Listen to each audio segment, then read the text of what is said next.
So what's up guys, another day, another duties. Tomorrow is Monday na naman, duty na naman kami. Update na lang ako kung ano mga mangyayari mamaya. Pero bago yan, andito na naman yung mga paborito niyong viewers, si Kuya Ato. Kuya Ato, good morning. Morning, eto, laging maaga.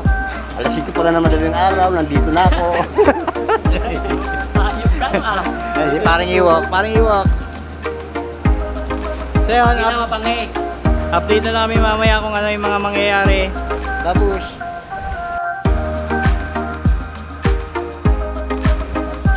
hi admin, good morning po.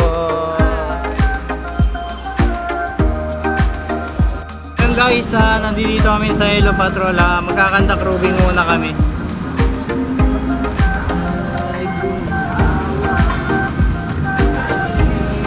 Kaya mag-update na lang ako sa mga kaganapan mamaya. Babush.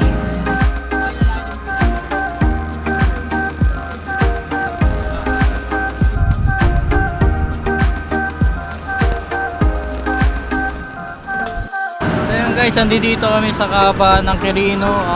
Walang mga bisita, malinis. Wala.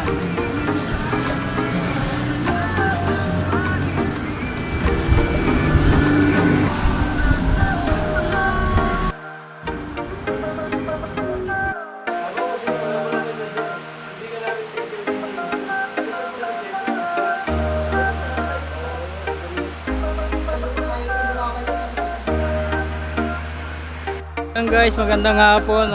Mayroon kaming clearing operation dito sa seaside. Lahat ng nakapark dito sa buong Kaba ng seaside is tatanggalin. Kailangan utos ng taas yun sa opisina. Abangan nyo na lang yung mga video mamaya. May kasama pala tayo isang followers natin. Hi! Bye! So yun guys, tapos na kami magpalis ng mga sasakyan dito sa harap ng barangay. So yun, hanggang doon pinapalis pa rin nila. Hindi dito mga traffic enforcer natin.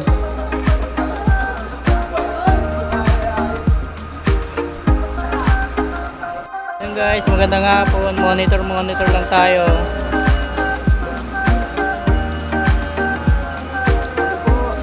Kain. Tamang monitor lang dito sa labas, pahangin. Ganda-ganda ng upo namin dito, patatayuin mo kami. Ganda-ganda ng upo namin, tapos ano, palalayan. Sorry na, pasensya na, tao lang, walang maparadahan eh. Wala pa ako. So yun guys, nag-umpisa na yung clearing operation dito sa seaside. Ito, tinatanggal na yung mga ibang sasakyan kahit nakaparado sa harap ng barangay hall, tinatanggal na nila. Yan, kahit yung mga motor, hanggang doon sa dulo ng seaside, tinatanggal na nila yung mga traffic enforcer natin. Yan po, pinakikisuyo po nila na tanggalin lahat ng nakapark dito sa seaside hanggang doon sa dulo. Tanggal lang po! 5, out of duty na po tayo. Sana nagustuhan niyo yung video.